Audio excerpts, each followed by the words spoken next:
जो आप बायतू विधानसभा क्षेत्र हो और बायतू विधानसभा क्षेत्र मैंने पिछली बार जब चुनाव हुआ 2018 बीर महीने आरएलपी पार्टी दूसरे नंबर में रही और आप भारतीय जनता पार्टी तीसरे नंबर में रही।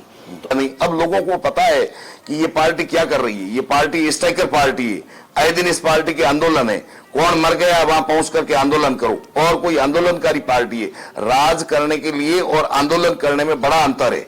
और आप कह रही हो कि बायतूरी जनता बहुत समझदार है, तो लाडला चुनाव और मैंने बायतूरी जनता आरएलपी ने खूब वोट दिया, लेकिन लोग कह रहे हैं कि जैसे उम्मीदवार राम जी पिछली बार जो उम्मीदवार थे वो क्षेत्र में अब घूम रहे हैं और लोगों की सहानुभूति उनके साथ में ज्यादा है।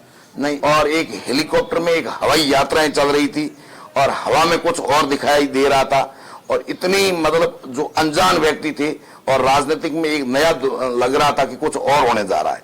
ऐसा कुछ हुआ। हमारी पार्टी में लगातार कई लोग सक्रिय है, विशेष करके माननीय बालाराम जी है और बालाराम जी पे लोग विश्वास भी कर रहे हैं। बालाराम जी पिछले 15 साल से लगातार मेहनत कर रहे हैं। लोगों की राजनीतिक तय होती है।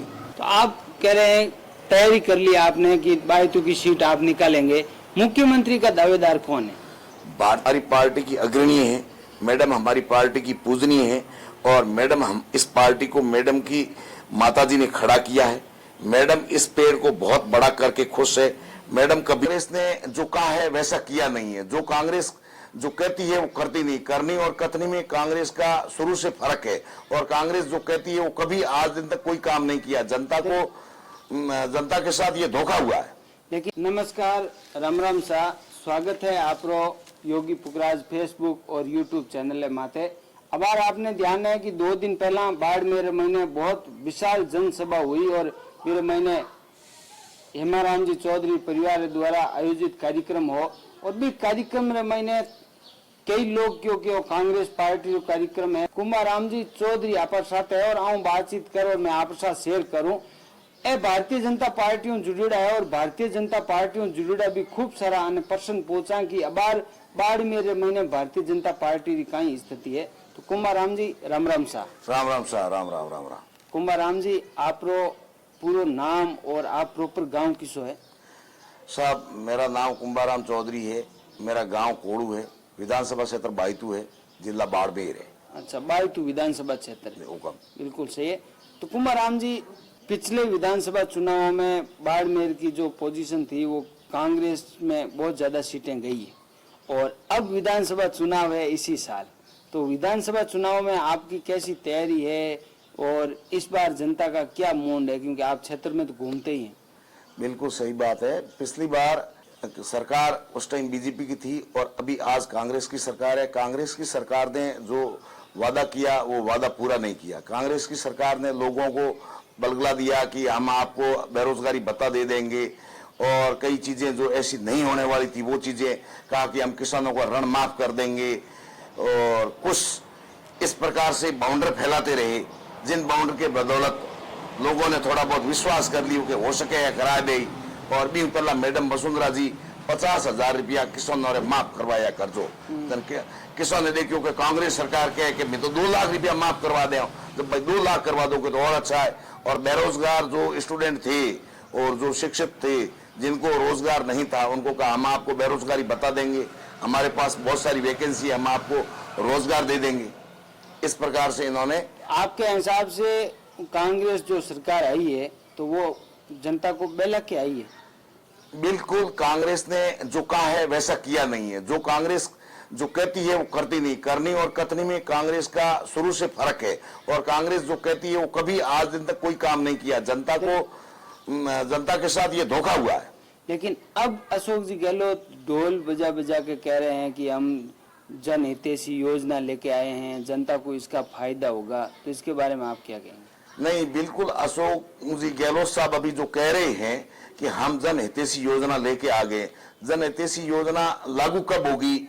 अब उनको पता है इलेक्शन आ गया है।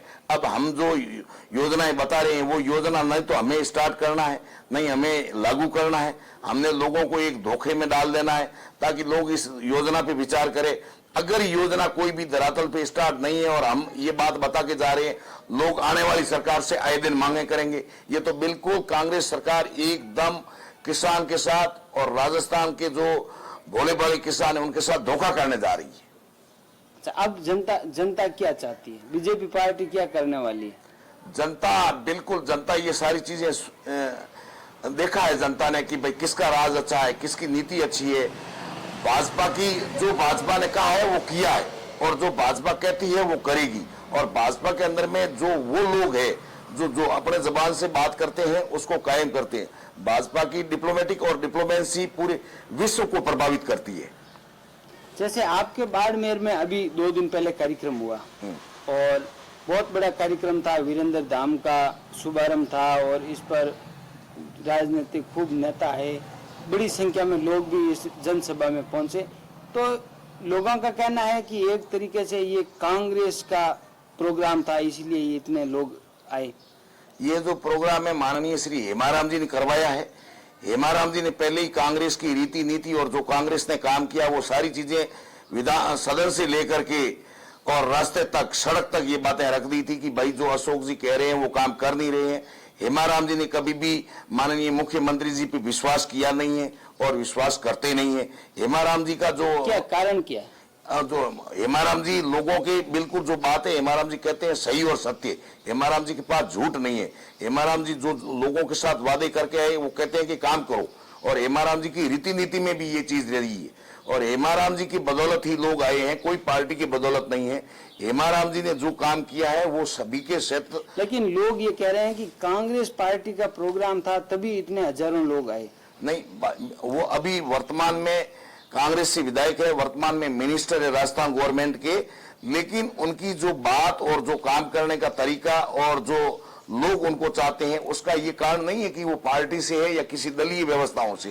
लोग उनकी बात, वो जबान के धनी है, जो बात कहते हैं वो करते हैं, और जो नहीं होती है तो उस बिल्कुल खुली बात सदन के अंदर में रख देते हैं कि भाई जो कहा है वो किया नहीं है।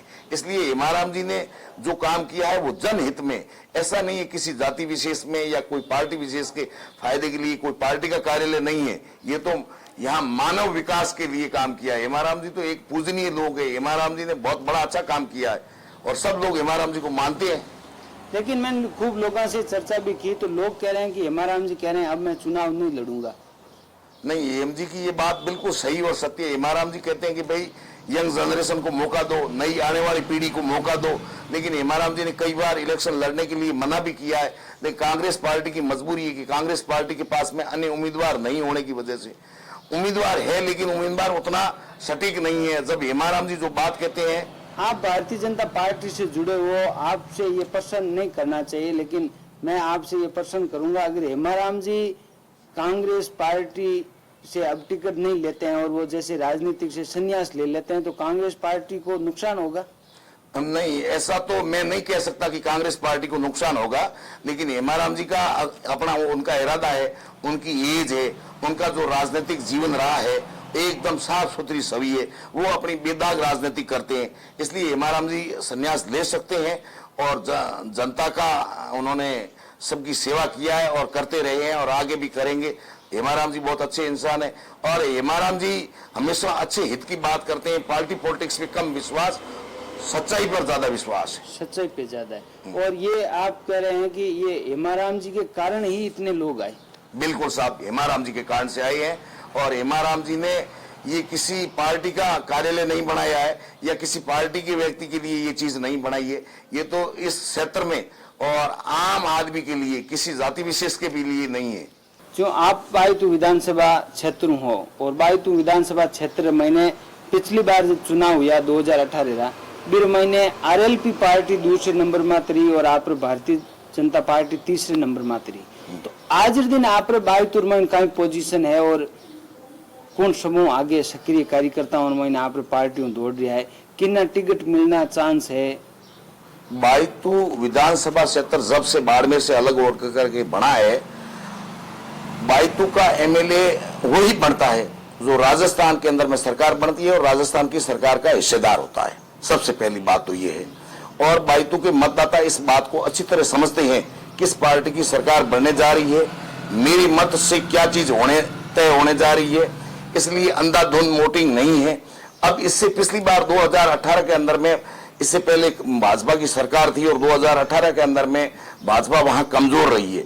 कमजोर इसलिए भी लोगों में थोड़ा बहुत कुछ रोष रहा है।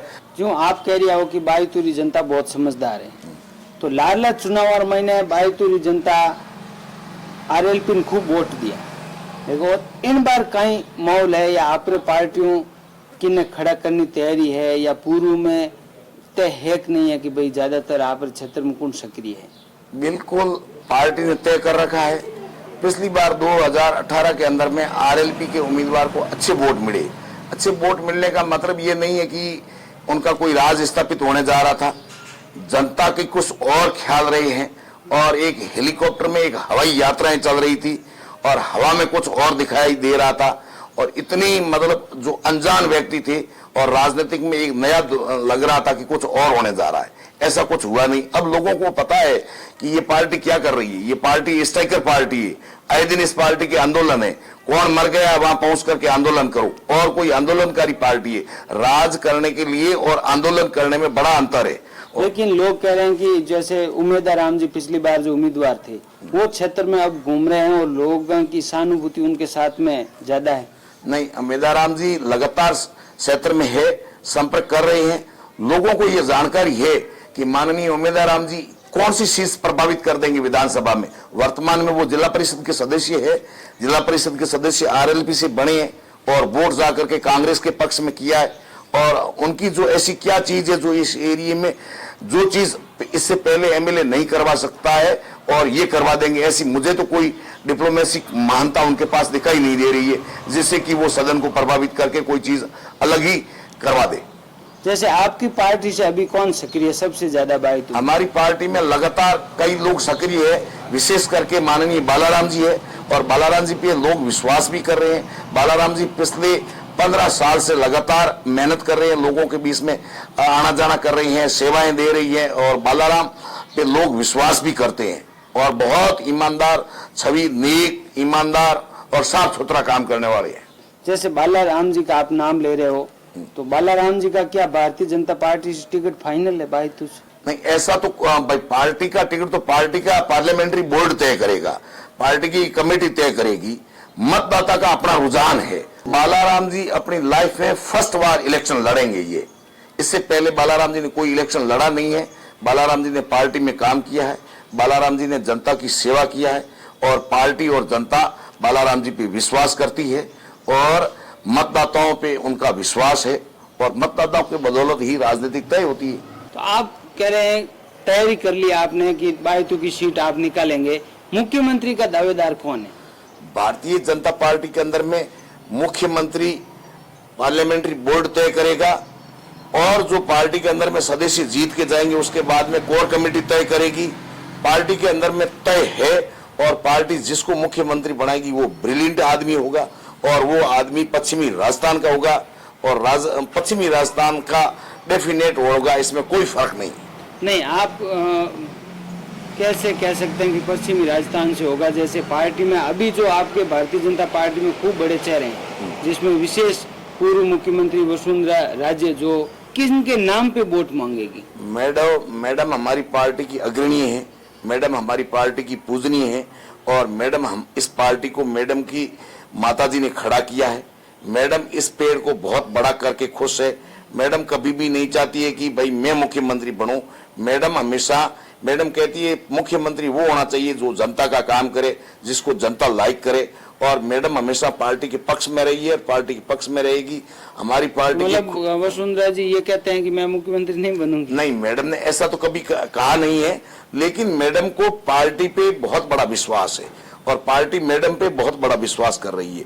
अब दोनों एक दूसरे के विश्वासी है, इसमें तो कोई दो राय नहीं है। अगर पार्टी जिम्मेदारी देती है तो मैडम लेने को तैयार है? बिल्कुल, और मैडम लेगी तो पार्टी जिम्मेवारी देगी तो मैडम मुख्यमंत्री बनेगी। मैडम के साथ में बहुत सारी जनता है, बहुत सारे मतदाता है, मतदाता इस बात से खुश है। आप जनता को क्या कहेंगे, किसके नेतृत्व में चुनाव लड़ेंगे? अभी हमारा जो मेन नेतृत्व है माननीय प्रधानमंत्री नरेंद्र मोदी जी का ही है और मोदी जी के दिशा निर्देश में ही ये इलेक्शन लड़ा जाना है। इसके बाद में पार्लियामेंट्री बोर्ड तय करेगा हमारी कौन सदस्य जीता है, कितने सदस्य जीते हैं और इन सदस्यों में कौन सदस्य मुख्यमंत्री होना चाहिए। ये भारतीय जनता पार्टी की सोच रही है और संगठन अपना काम करता है। संगठन करता है, लेकिन चुनाव से पहले ये पार्टी तय नहीं करेगी कि वे किन को मुख्यमंत्री बनाएंगे? मेरी जानकारी में, मेरे ज्ञान और विज्ञान के मुताबिक पार्टी ऐसा कुछ भी तय नहीं करने जा रही है। पार्टी का जो अभी जो दिशा निर्देश और जो चल रहा है फॉर्मेट, उस फॉर्मेट के हिसाब से मोदी जी के नेतृत्व में इलेक्शन लड़ा जाएगा और मोदी जी ही तय करेंगे कि कौन राजस्थान का अगला मुख्यमंत्री होगा। बिल्कुल सही है। और ये हमारे साथ में कुंभाराम जी चौधरी जो बायतू विधानसभा क्षेत्र से है और भारतीय जनता पार्टी से जुड़े हुए हैं। बातें ही बातें में आपसे मैंने पूछा कि भारतीय जनता पार्टी का बायतू से कौन चुनाव लड़ेंगे, तो आप कह रहे हैं कि बालाराम जी इस क्षेत्र में घूम रहे हैं और बालाराम जी मजबूत कैंडिडेट है और अगर पार्टी विश्वास करेगी तो बालाराम जी टिकट ला सकते हैं। बिल्कुल सर, पार्टी बालाराम जी को टिकट देगी, मतदाता बालाराम जी के पक्ष में मतदान करेंगे। और इसके बाद में पार्टी को जानकारी है, पार्टी ने सर्वे रिपोर्ट तैयार की है। एक वर्तमान में अगर देखें तो कौन सी योजना की जनता सीधे तौर पे लाभ ले रही है, जो सेंटर की योजना है और राज्य गवर्नमेंट चला रही है? जो दीनदयाल विद्युतीकरण योजना थी, वो योजना पिछली बार भारतीय जनता पार्टी लेके आई थी और उससे लोगों को जो लाइट से वंचित थे उनको जोड़ दिया गया है। कुछ वंचित रह गए, वो आज भी रह गए। फिर भारतीय जनता पार्टी जल जीवन मिशन, जिसके अंदर में घर घर पानी नल लगवाना, और इस योजना के तहत में ये योजना स्टेट, जो योजना सेंट्रल की होती है लेकिन पूरी स्टेट गवर्नमेंट को करनी होती है। मॉनेटरी फॉलो स्टेट गवर्नमेंट आकर के करती है। जैसे घर बनाने की जो योजना है। हाँ बिल्कुल, भाई ये जो घर बनाने की प्रधानमंत्री आवास योजना है, उज्ज्वला योजना है और जेजेएम योजना है, कई सारी योजनाएं हैं जो यहाँ स्टार्ट है और योजनाओं का लाभ मिल चुका है और आगे भी मिलता रहेगा। बहुत सुंदर। कुंभाराम जी के साथ में बातचीत करके मैं आपके साथ में शेयर कर रहा हूँ। ये हमारी आज की हथई आपको अच्छी लगी तो आप खूब इस वीडियो को लाइक करना, कमेंट करना, शेयर करना। कुंभाराम जी बहुत बढ़िया। घना आपने भी राम राम साहब, आप हमारे बाड़मेर में आया, आप हमारे मोतियों मूंगा मेहमान हो।